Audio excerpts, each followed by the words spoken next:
స్తోత్ర స్తోత్రం. యేసు యేసు యేసు యేసు నామముల పేరుట మీ అందరికీ నా శుభవందనాలు తెలియజేస్తున్నాం.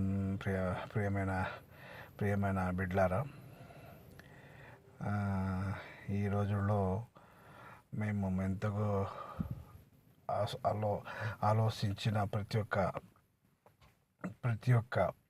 ప్రతి ఒక్క ఆశాకాంక్షని మన తండ్రి అంటే మన దేవుడు ఆయన తీర్చినాడని, ఆయన మమ్మల్ని నడిపించినాడని ఈ ఒక చిన్న షార్ట్ కొరకు మనము ఎంతగో మనము గొప్పగా చెప్పాల్సిన ఒక విషయాలు ఉన్నాయి. కాబట్టి అయినా కూడా, ఎందుకంటే నువ్వు ఎవరు నేను ఎరగను అని చెప్పకూడదు. మన దేవుడు నువ్వు ఎవరు ఏమిటి జనాల ముందు నేను దేవుని బిడ్డని, నేను క్రైస్తవురాలని చెప్పకపోతే కూడా పర్వాలేదు. అయితే దేవుణ్ణి ఎరగను, యేసుసం నేను ఎరగను నువ్వు చెప్పకూడదు. ఎందుకంటే అక్కడ పేతురుకి నువ్వు అక్కడ ఆయన జతకున్నావు కదంటే, ఆయన నేను ఎరగనబ్బా అన్నాడు. దీన్ని ప్రవాదన మూలకంగా అక్కడ చెప్పాడండి. రైట్, అక్కడ చెప్పాడు. ఎప్పుడు ఈ సిలువలో మేకులు కొట్టేటప్పుడు కొట్టి ఆయన్ని సిలువ గొల్గొతాకి వెళ్ళేటప్పుడు అప్పుడు పేతురు అంటాడు, దేవుడా నేను నిన్ను ఇడిచిపోను అంటారు. యో మే గాడ్ ఇట్.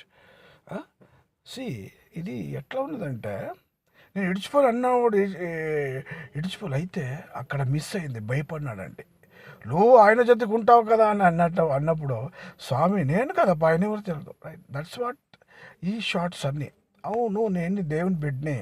యోహాను రాసిన పత్రిక 1వ అధ్యాయము దాని కొన్ని వచ్చారులో, నేను దేవుని బిడ్డనే, నాకు దేవుడు ఉన్నాడు. We are not any gentiles. Maybe history is telling like that we are gentiles, but God is not a true God is not a telling to you people of God. అందుకే దేవుడు ఎప్పటికీ చెప్పడు, దిస్ ఇస్ ట్రూ. దేవుడు ఎప్పుడు చెప్పడు. నువ్వు Bible పట్టుకపోతేమి, నువ్వు దేవుని యేసుస్వామిని పోతేమి ఏమనరు.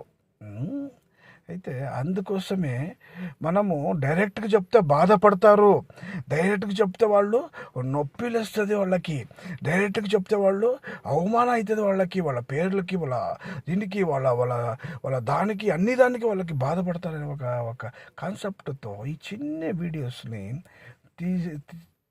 తీయడం జరిగిందండి. దేవుని బిడ్డలారా, కొన్ని దాంట్లో నమ్మకం ఉన్నా కూడా దేవుడు ఏం చేస్తాడంట, దాన్ని హెచ్చిస్తాడని దేవుని వాక్యము సెలవిస్తుంది. అందుకని చూసిన వాళ్ళందరి కొరకు మేము ప్రార్థిస్తాం.